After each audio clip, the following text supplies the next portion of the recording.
guys, what's up and welcome back to my channel. Today, oh, those are my brakes. Sorry about that. Today we're gonna do a chit chat with me about my doula workshop.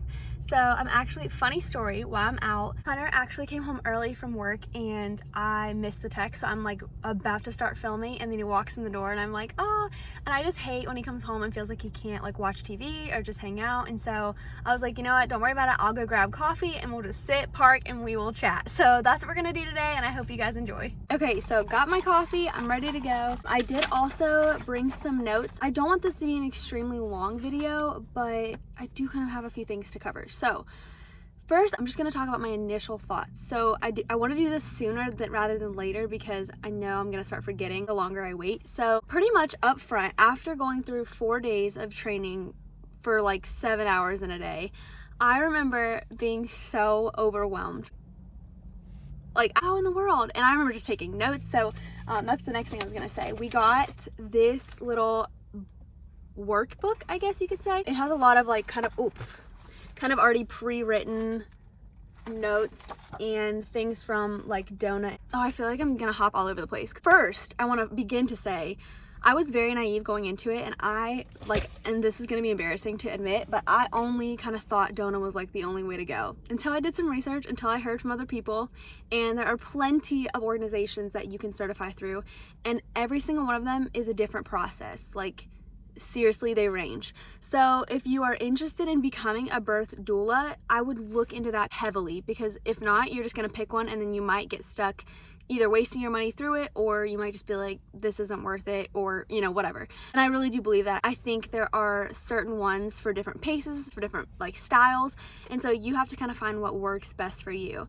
And so I chose Dona out of naivety, whatever the word is, and I loved it. Luckily, it worked great for me. Also, I would have to say, after watching a lot of videos of different people going through the workshop, I believe wholeheartedly that your doula workshop leader and instructor has a huge impact on how you perceive that course as you're going through it, because ours was amazing. Like, I loved her. She was so informative. She was going above and beyond to give us extra information that she didn't necessarily need to be giving us, that we really found super helpful.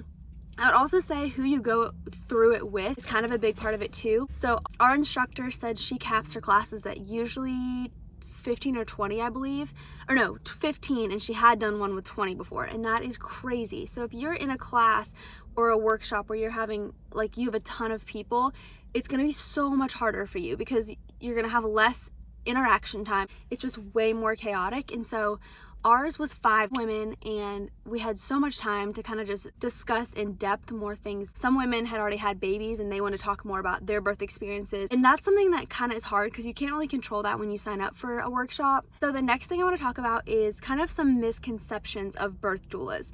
So the first one I'm going to mention is life after your workshop, and I think a lot of people have this misconception. Many people believe that as soon as you get done with your workshop, you have these different steps you can take to get certified in a way that allows shadowing, where you can kind of continue, but you're not necessarily jumping in. That's not what it is. You literally jump in. I've even reached out to some birth doulas who have been practicing for years, and I've asked, hey, can I shadow? And most of them said absolutely not, like, it's just not what we do. And I'm like, what? Like, I thought that would be more likely. And maybe people have other experiences with that, but for me personally, I did not have a good experience finding people who would let me shadow. There's like this fine line, because for birth doulas just starting, you have all the training you need right up front, and then they believe that it's the best for you to just jump right in and just start doing births. So that's the thing, because a lot of moms really want educated, experienced doulas, but then how do doulas start? That's something that's super interesting, and luckily there are people out there who, you know, are willing to let student or learning doulas be their doulas for their labor.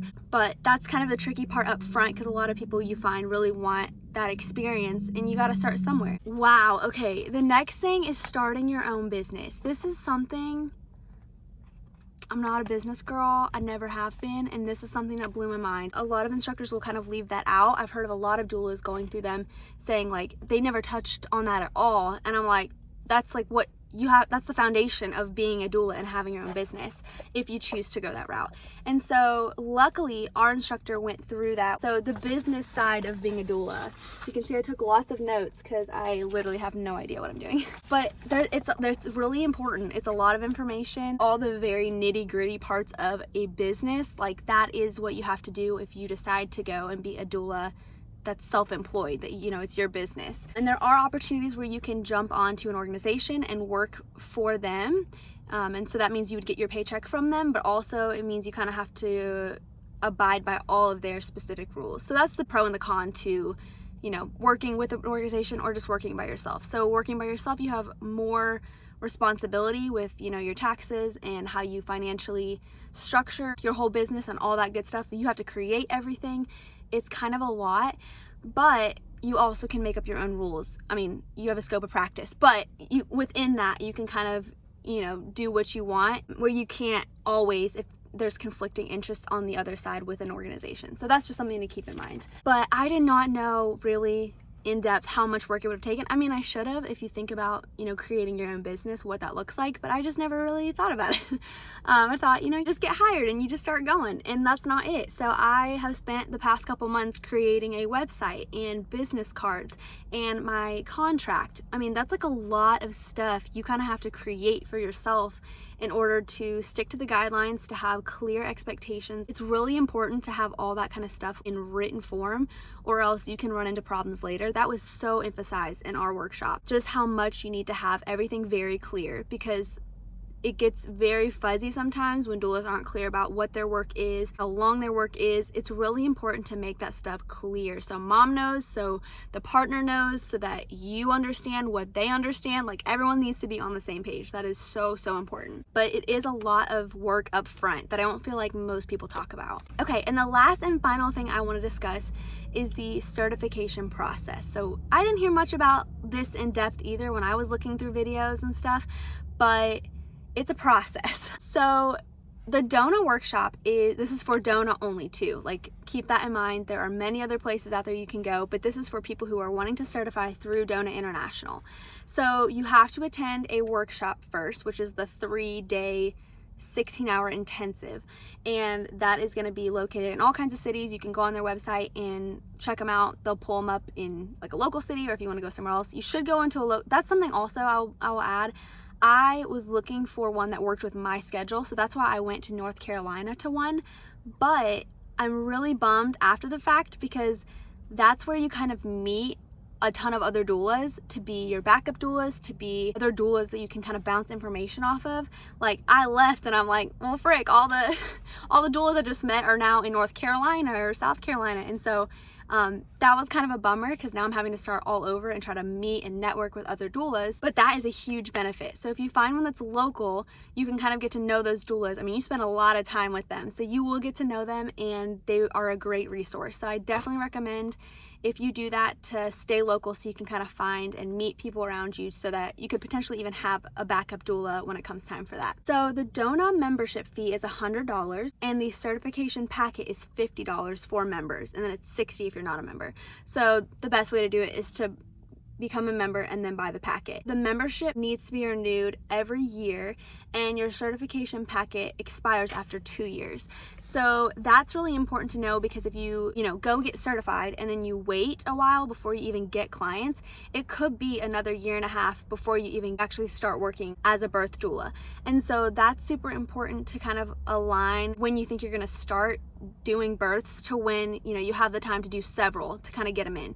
Because for Dona, you have to have 3 births that are documented. This is a sample, obviously. There are different forms you fill out for vaginal births, for cesareans, and so this is a vaginal birth example. And so I would fill out during labor, as I am birth dueling at some point in time, I would fill out all their client history and their profile information. I would also fill out the labor and birth situation. So there's lots of questions about their labor and how it went, and I would be filling out all of this to send in to be certified. And then evaluation of labor support. So you would give this to mom and to a healthcare provider. So that could be a doctor, a nurse, anyone who is there. They would also fill this out. It's an evaluation for you. This and the other form gets sent in for each birth. And with Dona, you can only have one of those 3 births be a cesarean. So that's kind of tricky. So you can't say 3 flat and that's it. Like if you get to the 3rd one and you know you've already had a cesarean and the 3rd one turns into a cesarean, like you got to do another one. So it does take a little longer to get certified. So that's the only thing I would keep in mind. Right now, I currently haven't bought membership at all through Dona. I have finished the workshop, which is the first step. So just for any of you who are kind of interested in becoming a doula, I'm just going to run through the list of things you kind of have to do to certify. You can also find this on their website. I know I reviewed it before I went to my workshop, but I'd never heard of it before. So just up front, if you're kind of curious, these are the steps you have to take to become certified with Dona. So the first thing is attend a Dona approved birth workshop. So I did mention how you can do that earlier.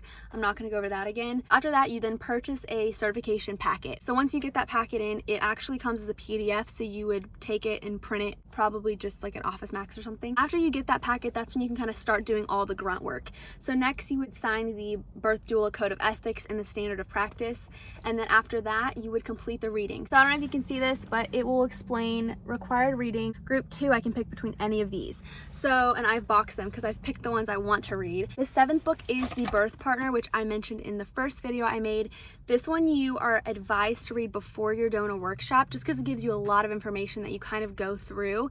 It is extremely helpful. Like if you read this and then you go into your workshop, you're going to be much better off just because there's a lot of information. So then after you kind of start your reading, and you should start reading before your workshop if you can, because it definitely would keep you moving ahead. The next thing is the basics of breastfeeding requirements. Luckily, my Dona instructor actually provided that, so I got to do that and the intro to childbirth, which I'll mention in a second. Next is you have to actually attend a webinar, an online webinar. It's about 20 bucks. And then the other one is the intro to childbirth for doulas class, taught in conjunction with a Dona approved birth doula workshop. So I also was able to do that one as well. I'm pretty sure most Dona doula workshop leaders provide that. I'm not sure if all of them do, but I know most of them probably kind of knock it out in the weekend. The next thing you do is you would develop a list of at least 45 local area resources in at least 30 different categories. And so that's kind of the resources part of it, where you're having to kind of reach out and find things in your area that can be useful and useful for other moms.